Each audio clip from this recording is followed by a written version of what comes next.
Assalamualaikum warahmatullahi wabarakatuh. Perkenalkan, kami dari kelompok 1 mata kuliah Nafza kelas 6C. Mata kuliah ini diampu oleh Bapak Ismet Firdaus. Kami kelompok 1 beranggotakan Anafi Rahmatillah, Rani Fatmawati, saya sendiri Turfatul Muna, Nyai Rohmah Nur Hayati, dan Balyana Muhtarum. Pada kesempatan kali ini, kami akan menjelaskan mengenai program pencegahan primer yang kami buat. Program pencegahan primer yang kami buat memiliki tema Generasi Penerus Bangsa Bersih Narkoba. Program ini bertujuan untuk yang pertama, meningkatkan kesadaran mahasiswa akan bahaya dari konsumsi narkoba. Yang kedua, meningkatkan jumlah mahasiswa yang dapat membantu teman-teman sebayanya yang terjerat narkoba. Yang ketiga, meningkatkan pengetahuan mahasiswa akan narkoba. Dan yang keempat atau yang terakhir, menurunkan angka konsumsi narkoba di lingkungan mahasiswa. Target atau sasaran program. Program ini ditunjukkan kepada para dewasa yang belum menggunakan dan penyalahgunaan pemakaian narkoba, sehingga diharapkan dapat mencegah timbulnya penggunaan baru. Manfaat. Pertama, untuk melindungi individu yang belum menggunakan narkoba. Kedua, untuk mengurangi dan mencegah timbulnya penggunaan baru dalam penyalahgunaan narkoba. Ketiga, mendapatkan informasi baru terhadap bahaya penyalahgunaan narkoba. Keempat, menanamkan keinginan untuk berhenti menggunakan narkoba sehingga mendapatkan dukungan dan motivasi untuk berhenti dalam penyalahgunaan narkoba. Waktu pelaksanaan. Waktu pelaksanaan ini dilaksanakan selama 1 bulan, mulai dari bulan Mei 2022 sampai bulan Juni 2022. Tempat atau media. Pelaksanaan ini dilakukan secara luring maupun daring. Untuk luring dilakukan di auditorium kampus dan untuk daring dilakukan melalui aplikasi Zoom Meeting. Pelaksana. Untuk tim pelaksana ini ada Anafi Rahmatillah, Balyana Muhtarum, Nyai Rohmah Nur Hayati, Rani Fatmawati, dan Turfatul Muna. Nah, selanjutnya dari penjelasan-penjelasan sebelumnya, maka kami akan membuat atau menginisiasi sebuah program yang namanya Ponari, yang merupakan singkatan dari Pusat Informasi Narkoba Terintegrasi. Nah, Ponari ini tuh merupakan sebuah kanal digital berbasis website dan diharapkan akan adanya pembuatan aplikasi smartphone yang bisa diakses oleh siapa saja dan kapan saja. Nah, kenapa kita mengusung adanya kata terintegrasi? Jadi diharapkan Ponari ini tuh kita akan mengajak para expert atau para profesional yang ahli dalam bidangnya atau yang terbiasa dalam penanganan kasus nafsa untuk bisa bekerja sama gitu kan, menyediakan informasi dan pelayanan terbaik bagi para pengaksesnya. Jadi nih, buat teman-teman bisa diharapkan untuk bisa mengajak temannya untuk mengakses atau bisa melakukan pengaduan atau pelaporan gitu kan lewat website ini secara mudah seperti itu. Nah, lalu apa aja sih yang bisa diakses melalui Ponari ini? Nah, itu akan dibahas selanjutnya oleh teman saya. Ponari, Pusat Informasi Narkoba Terintegrasi.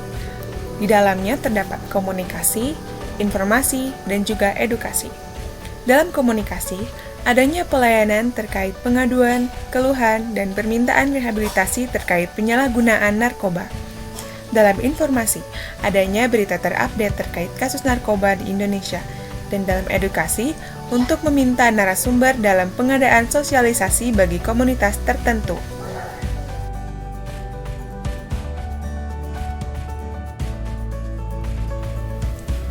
Halo, saya Nyai Rohmah Nur Hayati. Apa itu nafza? Nafza merupakan akronim dari narkoba, psikotropika, dan zat adiktif lainnya yang merupakan jenis obat-obatan yang dapat mempengaruhi gangguan kesehatan dan kejiwaan. Secara umum, nafza merupakan zat-zat kimiawi yang apabila dimasukkan ke dalam tubuh, baik secara oral atau diminum, dihisap, dan dihirup, maupun disuntik, dapat mempengaruhi pikiran, suasana hati, perasaan, dan perilaku seseorang. Hal ini dapat menimbulkan gangguan keadaan sosial yang ditandai dengan indikasi negatif, waktu pemakaian yang panjang, dan pemakaian yang berlebihan. Jenis-jenis nafza. Yang pertama, ada narkotika. Menurut Undang-Undang Narkotika Pasal 1 Ayat 1, narkotika diartikan sebagai sebuah zat buatan ataupun yang berasal dari tanaman yang memberikan efek halusinasi, menurunnya kesadaran, serta menyebabkan kecanduan. Narkotika memiliki 3 golongan.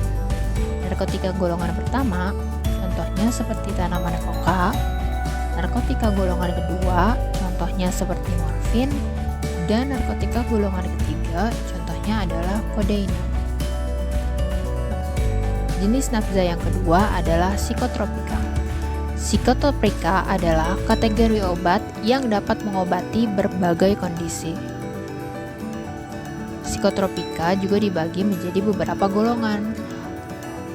Psikotropika golongan pertama contohnya seperti ekstasi.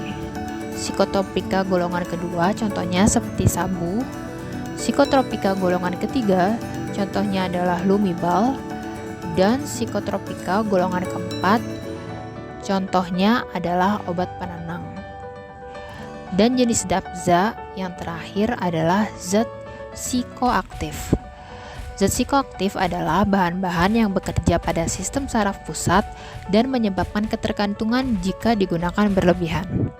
Contohnya seperti alkohol, nikotin, dan kafein. Nah, sebelumnya kita sudah membahaskan tentang jenis-jenis golongan dari nafza itu sendiri. Nah, selanjutnya kita akan membahas apa sih dampak bagi para penyalahguna nafza ini. Nah, sebenarnya tiap golongan pun akan memberikan dampak yang berbeda gitu kan bagi tubuh pemakainya. Namun secara umum semua golongan dari nafza ini tuh bisa merusak tubuh kita gitu kan. Nah, yang pertama itu akan adanya timbul kerusakan sistem saraf. Tentunya saraf ini tuh merupakan organ yang sangat penting sekali karena mengatur semua sistem yang ada dalam tubuh kita. Kayak gitu, bila yang rusak ya tentu saja akan merusak ke sistem lainnya seperti itu.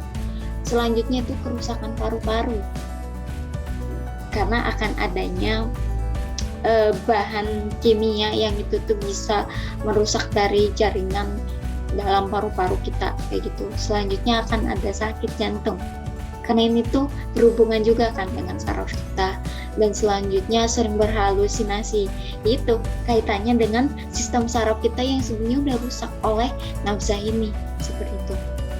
Nah, bila terus digunakan kayak gitu nafza ini, hal yang paling fatal yaitu akan adanya kematian bila nafza ini terus-menerus dikonsumsi seperti itu. Tentunya itu udah paling hal buruk kan, makanya sebelum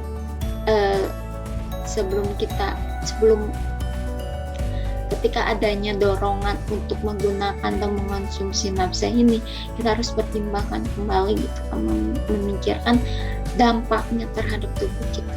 Ini tuh sangat buruk kayak gitu, bahkan bisa menyebabkan kematian seperti itu. Jerat hukum narkotika. Jerat hukum narkotika yaitu Undang-Undang Nomor 35 Tahun 2009 tentang narkotika yang mengatur, mengawasi, dan menindak peredaran dan penyalahgunaan narkotika. Adapun sanksi penjara pada pasal 111, 112, 113, 114 adalah minimal 4 tahun dan maksimal hukuman mati. Sedangkan sanksi pada pasal 127 adalah rehabilitasi atau maksimal penjara 4 tahun. Sekian pembahasan dari kelompok kami. Wassalamualaikum warahmatullahi wabarakatuh.